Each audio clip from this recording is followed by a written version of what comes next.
পাম এভিনিউতে বুদ্ধদেব ভট্টাচার্যের বাড়িতে এলেন মুখ্যমন্ত্রী মমতা বন্দ্যোপাধ্যায়। না, আমি যখন আসতাম, যতদিন তিনি ভালো ছিলেন, তিনি অনেক গল্প করতেন, অনেক কথা বলতেন, সেগুলো ব্যক্তিগত লেভেলে। আমি সেসব কথা বাইরে আনতে চাই না। আমার সাথে দেখা হয়েছে সিঙ্গুর আন্দোলনের পরে, গোপাল গান্ধী যখন গভর্নর ছিলেন, একটা সুন্দর পরিবেশে আলোচনা হচ্ছিল। গোপাল গান্ধী তখন জিজ্ঞেস করলেন, আচ্ছা বলুন তো, ভরা থাক গানটার অন্তরাটা কি?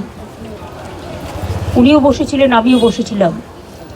আমি তখন বলেছিলাম, যে পথে যেতে হবে সে পথে তুমি একা, নয়নে আধার রবে, ধ্যানে আলোক রেখা।